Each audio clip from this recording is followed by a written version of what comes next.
দাঁতপুর সীমা লেগুনার সভাপতি আব্দুল হক গত 13 তারিখে তার উপরে চৌধুরী বাজার বালিকা মহিলা মাদ্রাসার সামনে সন্ত্রাসী হামলা হয়েছে। এখানে তৎক্ষণিক আমরা উপজেলা আব্দুল হকরে নিয়ে চিকিৎসা করাইছি। করানোর বাদে উপজেলায় কইছে যে এখানেও তার অবস্থা খারাপ, আপনারা ওসরে যে ভর্তি করুন।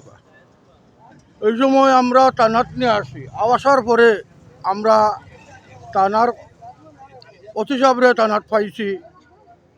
তাই দেখিয়া তারে কইছেন যে ঠিক আছে আপনারা আইসেন, আমি মামলা তৎক্ষণিক আমি আসামি ধরিয়ার আর মামলা এফআইআর করিয়া আমি আসামি ধরার ব্যবস্থা নিয়ে আর। কিন্তু দুঃখর বিষয় আমরা এই লাইনটারে কোনো বিশৃঙ্খল না হওয়ার লাগি আজ 13-14 দিন হয়ে যার, কিন্তু কচি হিসাবে এখনও তার কর্মকর্তা বা পুলিশ বাহিনী দিয়ে এখনও আসামি ধরাইছেন না। দুঃখর বিষয় এত বড় একটা ঘটনা ঘটলো কিন্তু টানা নীরব। কিসের জন্য নীরব জানি না। আমরা মুরব্বীর মাধ্যমে ওটা কইতাম স্যার, শ্রমিকেও কইছেন যে আগামী 72 ঘন্টার ভিতরে যদি আসামি না ধরা হয় তাহলে পরবর্তীতে আমরা একটা মুরব্বী সহ এবং শ্রমিক মিলে একটা সিদ্ধান্ত নিব কী করা যাবে, সেটা পরবর্তীতে দেখার বিষয়। এই বলে আমার বক্তব্য ওখানে শেষ করলাম। আসসালামু আলাইকুম। বিসমিল্লাহির রহমানির রহিম। গত 13 তারিখ আমাদের দক্ষিণ সুরমার দাউদপুর ইউনিয়নে পাহাড় লাইন তুলুককলা বালিকা মাদ্রাসার সামনে এই পাহাড় লাইন শাখার সভাপতি জনাব আব্দুল হকের উপর একটি অতর্কিত সন্ত্রাসী হামলা হয় আমরা শুনতে পেরেছি। যে কথাটি বলবো, আমরা এই শাখাটি আনার আগে তারা এই শাখা ছিল মোগলাবাজারের সাথে সংযুক্ত। এই পাহাড় লাইন শাখা আনার জন্য আমরা সাধারণ মানুষ, এই এলাকার গুণীজন, সুশীল সমাজ, ছাত্র সমাজ সবার সহযোগিতায় তাদেরকে সহযোগিতা করে পাহাড় লাইন শাখাটি আনা হয়। এই পাহাড় লাইন শাখার প্রতিষ্ঠাতা সভাপতি আব্দুল হক গত 13 তারিখ এই বালিকা মাদ্রাসার সামনে যে দুর্ঘটনা হয়, আমরা প্রথমে তার তীব্র নিন্দা এবং প্রতিবাদ জানাচ্ছি।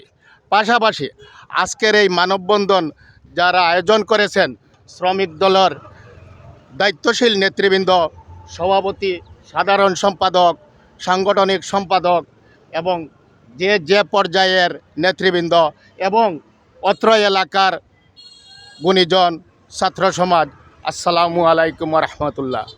আমি প্রথমে এই ঘটনার তীব্র নিন্দা এবং প্রতিবাদ জানাচ্ছি। পাশাপাশি আমি মোগলাবাজার মেট্রোপলিটন থানার ওসি মহোদয়কে দৃষ্টি আকর্ষণ করে বলবো, এই এলাকা অত্যন্ত শান্তশিষ্ট এলাকা। এই এলাকায় কোনো উচ্ছৃঙ্খলা, অন্যায়, অবিচার কখনো হয়নি এবং হলে তা অত্র এলাকার সুশীল সমাজ মেনে নিতে পারে না।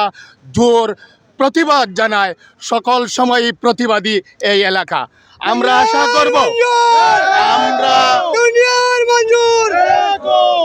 আমরা আশা করব আজকের এই মানববন্ধনের মেসেজটি মোগলাবাজার মেট্রোপলিটন থানার অফিসার ইনচার্জের কাছে যাবে।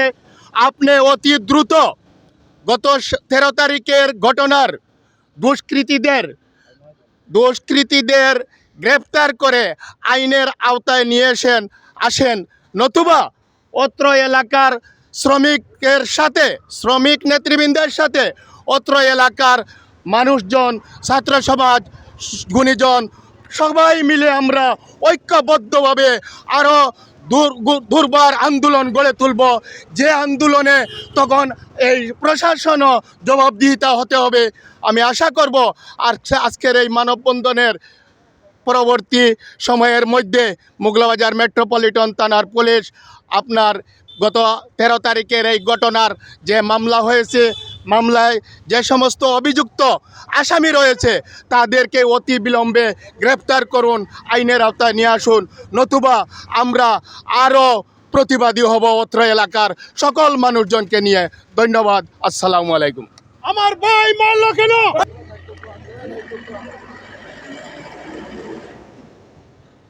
বিসমিল্লাহির রহমানির রহিম। ধন্যবাদ। আমাদের মিডিয়া এসেছেন, অনেক মিডিয়া এসেছেন। সম্মানিত উপস্থিতি, আপনারা নিশ্চয় জানেন আমি দীর্ঘদিন ধরে এই সিলেট ইমালেগুনা রাখালগঞ্জ শাখার প্রতিষ্ঠাতা সভাপতি হিসাবে এখনও আছি। গত 13 তারিখ আমি রাখালগঞ্জ যাওয়ার উদ্দেশ্যে হঠাৎ করে দেখা গেছে তুরগলা মহিলা মাদ্রাসার সামনে 4-5টা সন্ত্রাসী এসে আমাকে অনেক নির্যাতন করে, অনেক মারধর করে।